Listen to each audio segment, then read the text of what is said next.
नमस्कार दोस्तों, मैं पुष्पराज। आप सभी देख रहे हैं पुष्प जंक्शन, जहां जुड़ती है हर कहानी जिंदगी और जमीन के साथ। तो आइए शुरू करते हैं एक नए मंदिर का, जो जहानाबाद के चरुई गांव में है। इसका क्या खासियत है और बहुत पुराने हैं यहाँ के लोग का नाम है। तो आइए इसके बारे में विशेष जानकारी हम यहाँ के पुजारी जी हैं और जो भी गांव के लोग हैं उनसे जानने का प्रयास करते हैं। आखिर इस मंदिर का खासियत क्या है और क्या यहाँ रहता है और किनका पूजा हो रहा है। अभी हम चरुई गांव में है। बाबा, सबसे पहले अपना नाम बताइएगा, रोज का आपका क्या दिनचर्या है। हमारा नाम तो इसे राकेश तिवारी है जी। गाँव के तरफ से रहते हैं। कमेटी गांव में है जी। कमेटी के तरफ से रहते हैं और करीबन ये माता जी का दरबार तो करीबन हजारों वर्ष पहले का है। हजारों वर्ष पुराना है। पुराना। तो यहाँ जो लोगों को आस्था है, क्या इसके क्या लगा कि नहीं हजारों वर्ष, आखिर कुछ तो यहाँ होगा कि हजारों वर्ष पुराना है और इतने लोग जो भी अपना मान्यत लेके आते हैं उनका माता पूरा करता है जी। और वही आस्था लेके लोग आते हैं जी जी।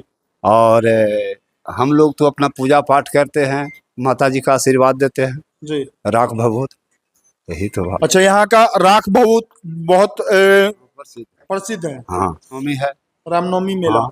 उसके बाद माता जी का ये नवरात्रा चलता है आश्विन में जी। कृष्ण जन्माष्टमी आता है भादों में। मतलब हर पूजा यहाँ हर हमेशा होते रहता है। और यहाँ जो 9 दिन का चलता है उसमें क्या ऐसा लगता है कि लोगों का कहना है कि बहुत यहाँ श्रद्धालु जुड़ते हैं, तो उसमें क्या होता है ऐसा कि श्रद्धालु जुड़ते हैं? सब तरह का हम अनीता लोग आते हैं करते हैं जी। माता जी का सब तरह का आस्था होता है। कोई किसी का बच्चा का आस्था हुआ, कोई अपने अपने धर्म का आस्था हुआ, कोई अपने अपने बाल बच्चे के लिए, धन का दौलत के लिए, कोई नौकरी के लिए, जो भी माता जी का आशीर्वाद से आता है उसको पूरा होता है। तो यहाँ काली जी का बहुत पुराना जो है उनमें ये आप लोगों को कब ने इनका स्थापना किया था? ये तो बहुत पता है, 1000 वर्ष पहले की बात है। हम तो यहाँ नया थे, 10-15-20 साल से रहते हैं। अच्छा। उसके पहले माता जी खंडरनुमा था। खंडरनुमा था पहले। अच्छा, पहले मंदिर नहीं था? नहीं, मंदिर नहीं था। मंदिर का स्थापना कब किया गया? मंदिर का स्थापना वो जो लिखा हुआ है ना जी, उससे केवल पिंड का निर्माण हुआ था। अच्छा। उसके पहले माता जी एक नीम का पेड़ तर अवस्था में रहते थे। मतलब एक नीम के पेड़ के नीचे पहले ऐसे ही उद्यान में रहते थे। और आज 1976 के टाइम में, 1976 वहां लिखा हुआ, 1976 के टाइम में उनको ये स्थान दिया गया। जी हाँ, गांव से के लोग के द्वारा पिंडी का निर्माण किया गया जी। जो काली जी का है, गणेश जी का है और भी लोग का मूर्ति लगा हुआ है, दुर्गा जी का है जी। तो सब लोग का लगा हुआ है, सभी देवी देवता। तो और भी यहाँ जो भी है उनसे जानने का प्रयास हम लोग करेंगे कि क्या आगे गांव का आस्था इस मंदिर से है, इसके बारे में विशेष जानकारी हम आगे लेते हैं। माँ काली, इस सर्वरक्षिका जो काली मंदिर है उसका क्या खासियत है? इस मंदिर का खासियत तो नाम में ही छुपा हुआ है, सर्वरक्षिका, जो सबकी रक्षा करती है जी। और यह अगर मैं तो गांव वाले के नाते बताऊंगा तो लोग कहेंगे कि भाई झूठ बोल रहा है, फलना कर रहा है। लेकिन अगर आप कभी ऐसा समय आएगा जब यहाँ भीड़ लगी हुई रहती है तो उस वक्त आप यहाँ आए हुए जितने भी लोग हैं, भक्त हैं, उनसे आप पूछेंगे तो वो जरूर बताएंगे कि हमें कैसे ये सर्वरक्षिका इनका नाम पड़ा है, कैसे हमारी रक्षा कर रही हैं, हमारी मनोकामनाएं पूर्ण कर रही हैं और इसी तरह से वो सारी मनोकामनाएं पूर्ण करती हैं जी। इस मंदिर के पीछे कोई पौराणिक कथा या स्थापना कब और कैसे हुई, इसके बारे में थोड़ा जानकारी दीजिएगा। देखिए, मेरा उम्र तो ज्यादा नहीं है लेकिन मैंने प्रयास किया यह जानने के लिए अपने स्तर से कि यह मंदिर कब से है। मंदिर तो खैर जो यहाँ जो ढांचा देख रहे हैं आप ऊपर में वो 1976 में बना और ये वाला जो बाहरी ढांचा है पूरा मंदिर परिसर ये 2003 में बन के तैयार हुआ है। लेकिन इससे पहले भी लोग बताते हैं कि माता काली की मूर्ति यही मंदिर परिसर में, ये तो दूसरा वृक्ष है, इससे पहले एक और विशाल वृक्ष हुआ करता था, वो भी नीम का पेड़ ही था और उसी पेड़ के नीचे माता काली की मूर्ति वहाँ रखी हुई रहती। और वो मैंने 80 वर्ष की उम्र के वृद्धों से पूछा है, वे बता रहे हैं कि हमारे पिताजी भी, हमारे बाबा भी यही बात कहते थे कि वहाँ हमने बरसों से उस वहीं जगह पे नीम के वृक्ष के नीचे मैंने इस मूर्ति को रखे हुए देखा है। जी तो कहना मुश्किल है कि कब से है यहाँ पे मूर्ति, लेकिन मंदिर का इतिहास है, मूर्ति का इतिहास का पता नहीं है, जी ऐसा माना जाता है। लोगों का मानना हाँ, है। लोगों का मानना है, जो बड़े बड़े बुजुर्ग हैं यहाँ के, जी। आसपास के हैं, गांव के भी हैं, बाहर के भी हैं। यहाँ इस मंदिर में कौन कौन सी पर्व मुख्यतः मनाई जाती है और क्या क्या उसका प्रक्रिया होता है या क्या क्या होता है यहाँ, उसके बारे में थोड़ा बताइए। देखिए, 2 छठ पूजा है, जी ठीक है। जी उसके बाद हो गया 9 दिनों का अखंड संकीर्तन समारोह यहाँ पे होता है, अच्छा। छठ के समय ही होता है। अच्छा, छठ के समय ही हाँ। वो हाँ, 9 दिनों का अखंड संकीर्तन समारोह होता है, जिसमें इलाके के बहुत सारे गांव से लोग यहाँ पे आते हैं। जैसे मतलब बाहर जहानाबाद की टीम हो गई, जी और जितने भी गांव की टीम है, मतलब जितने भी आसपास से या सब लोग को निमंत्रण निमंत्रण रामायण मंडली को जाता है, वो अखंड कीर्तन यहाँ आके कंटिन्यू। हाँ, आसपास की जितनी भी मंडलियां हैं वो यहाँ पे आती हैं। जी तो ये हो गया अखंड संकीर्तन का। उसके अलावे मंदिर में ही होता है, जन्माष्टमी का पर्व मनाया जाता है, जी धूमधाम से ही होता है। जी और फिर रामनवमी का पर्व भी रहता है। उसके अलावे दशहरा के समय में मेला लगता है यहाँ पे।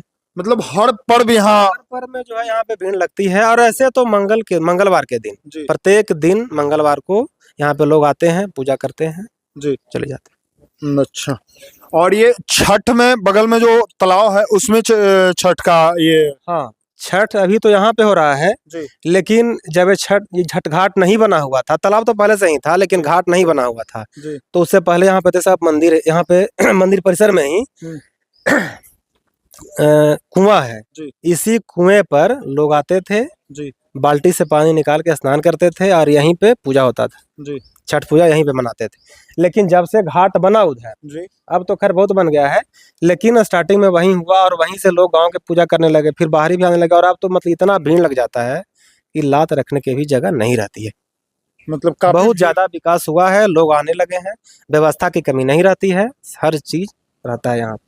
तो जो 9 दिन का जो कार्यक्रम चलता है वो के मतलब और पहला अर्घ से या निहाय खाए से वो उसका कब से, या फिर छठ के पहले या छठ के बाद, कब वो होता है? नहीं, वो जो छठ का जो होता है ना, उस आश्विन माह का जो पूर्णिमा लास्ट रहता है ना, लास्ट दिन, जी उससे 9 दिन पहले स्टार्ट होता है जी। और 9वां दिन पूर्णिमा के दिन उसका पूर्णाहुत हो जाता है। हाँ, तो वो कार्तिक छठ में होता है या फिर ये चैत छठ में? नहीं नहीं, कार्तिक में ही होता है, कार्तिक में कार्तिक ही छठ में होता है। हाँ, तो कार्तिक छठ में। जैसा कि बता रहे हैं, कार्तिक छठ में यहाँ 9 दिन का प्रोग्राम होता है। आप लोग के बीच उसका भी वीडियो हम प्रयास करेंगे लाने का। बाकी और भी जो भी मंदिर का है उसके बारे में भैया से जानकारी लेते हैं। सबसे बड़ी चीज है भैया, इतना बड़ा जगह है, तो इसके लिए आप लोग ने कोई समिति बनाई है या फिर साफ सफाई की कैसे इसकी व्यवस्था रखते हैं? गांव स्तर पर समिति है, जी चरुई गांव है, वहाँ पे समिति इसकी बनी हुई है, लोग सदस्य हैं। जी और समय समय पर जैसे चंदा इकट्ठा करना है या और कोई भी विकास कार्य करना है, जी तो समिति की नियमित बैठक होती है और उस बैठक में प्रस्ताव रखा जाता है, उस पर चर्चा होती है, गंभीर चर्चा होती है, जी और जो वहाँ से मैटर निकल के आता है उस पर लोग अमल करते हैं। जी यहाँ पे मंदिर में चरुई के ही पंडित जी है, राकेश तिवारी हैं, जी वो देख रेख करते हैं। लोग आते हैं, उनको पूजा अर्चना करना होता है तो करते हैं, उनको व्यवस्था करते हैं, फल फूल इत्यादि जो भी है व्यवस्था करते हैं। और इस मंदिर का आगे आप लोगों की समिति का क्या योजना है, कैसे इसको विस्तार करने का? क्योंकि जो चीज बहुत एक तरह से पुरानी चीज है, ये मंदिर तो आखिर हजारों वर्षों पहले, मूर्ति पौराणिक है, मंदिर तो नया बना है। जो भी है मूर्ति पौराणिक है, काली पुरानी जी की है, मूर्ति। तो एक तरह से मंदिर भी पुरानी है। हाँ, कह सकते हैं। तो इसको आगे का क्या आप लोगों का जो रणनीति है या फिर सेवा नीति बोला जाए, क्योंकि रणनीति तो कहा जाता है कि राजनीति में होती है, लेकिन यहाँ का आपका योजना आगे का कैसे है इस मंदिर को आगे भविष्य की देखने के लिए? गांव वालों और बाहरी जितने भी लोग हैं, उन सब की यही इच्छा है कि मंदिर नित्य अपने ऊंचाइयों की ओर बढ़े, जी ज्यादा से ज्यादा लोग इस मंदिर से परिचित हों, जी यहाँ पे आएं, जी अपनी उनकी इच्छाएं जो भी हैं, मनोकामनाएं यहाँ पे रखें। और गांव के नाते, गांव वालों के नाते हम लोगों का यही कर्तव्य बनता है कि वे आएँ तो यहाँ कोई उन्हें परेशानियों का सामना नहीं करना पड़े। और बाकी तो हम लोग लगे हुए ही हैं, जितना बन पाता है जी। प्रयास करते हैं कोई यहाँ पे दुविधा नहीं हो, कोई उन्हें तंग न करे, कोई छेड़े नहीं, इन सब पर हम लोग विशेष ध्यान रखते हैं। चीज है भैया, अगर मान लीजिए कोई यहाँ का चरुई आने का जगह पटना हो या फिर गया हो या कहीं और से आना चाहते हैं, तो उनको आने की रास्ता कैसे? देखिए आने का तो अगर कोई पटना से आना चाह रहे हैं, जी। मान लीजिए कि कोई पटना से आ रहे हैं, तो पटना से अगर ट्रेन मार्ग से आना चाहते हैं तो मसौढ़ी उतर जाएं, तो जो तारेगना स्टेशन है वहाँ पे जी। उतर जाएं, और वहाँ से ओकरी के लिए बस, जैसे तो बस तो कंगर तक जाती है, लेकिन आपको ओकरी उतरना है। मसौढ़ी कंगर की बस चलती है, उसमें आपको ओकरी उतर जाना है, और ओकरी से बमुश्किल 2 किलोमीटर की दूरी पर है चरुई मंदिर। जी किसी से भी पूछिएगा तो आपको पैदल रास्ता बता देगा, जी जी ज़्यादा दिक्कत आने में नहीं होगा। और अगर कोई गया की तरफ से आना चाह रहे हैं जी तो जहानाबाद उतर जाएं। जी जहानाबाद से बंधुगंज की गाड़ी आती है, जो भी कंगर ही जाती है, जी तो बंधुगंज उतर कर और बंधुगंज से टेम्पो आती है, चरुई तक ही आती है, या ओकरी भी जाती है टेम्पो। तो जी। जहाँ आपकी इच्छा करे वहाँ उतर जाएं, और रास्ता कोई ज़्यादा दिक्कत वाली नहीं है, आम रास्ता है, साधारण रास्ता है, सब पर बस चलती है, सवारी मिल जाएगी आसानी से। और अपना मार्ग है तो फिर गूगल मैप है, और ये सब तो उसके लिए बताने की आवश्यकता मुझे नहीं लगता कि है। जी जी जी सबसे बड़ी चीज है, आज के डेट में जो युवाओं भटक चुके हैं, देखा जाए तो हर गांव में आज के डेट में नशा बहुत ज्यादा प्रचंड सीमा पे है, तो उन युवाओं या जो भी बढ़िया कर रहे हैं, उन युवाओं के लिए आप क्या बोलना चाहेंगे? ना देखिए, अब उनका मन है भाई, अब जिनको इच्छा है जो करें, उसमें हम क्या कह सकते हैं। नहीं, आप अपने आप जैसे संस्था से जुड़े या आप सामाजिक कार्य करते हैं, तो आखिर उनको अपने तरफ से क्या संदेश देना चाहते हैं? नहीं नहीं, कि देखिए आप- संदेश देने से कुछ नहीं होगा, उनको अपना जानना है भाई कि हम क्या कर रहे हैं, जी किस दिशा में हम जा रहे हैं। नशा वगैरह जो करेंगे इसका परिणाम क्या निकलेगा, तो हमें लगता है कि वो खुद सीख जाएंगे, उसमें किसी को बताने की जरूरत नहीं है।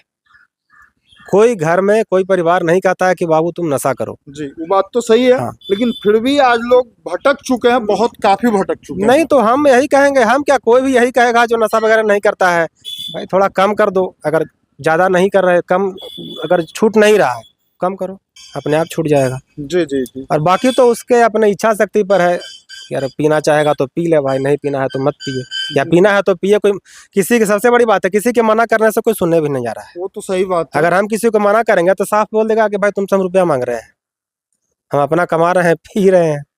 तो ये देखिए, ये सब बात है जो अपना खुद की इच्छा शक्ति पर निर्भर करता है। जिसको पीना है पिए, जिसको नहीं पीना है नहीं पी रहा है। तो जैसा कि भैया से जानकारी लिए, हर चीज मंदिर पे हम एक एक से वाकिफ हुए।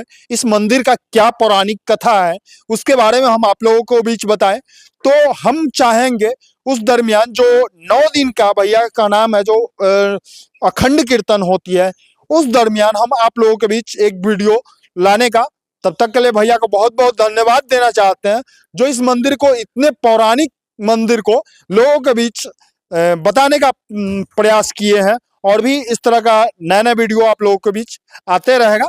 तब तक के लिए धन्यवाद।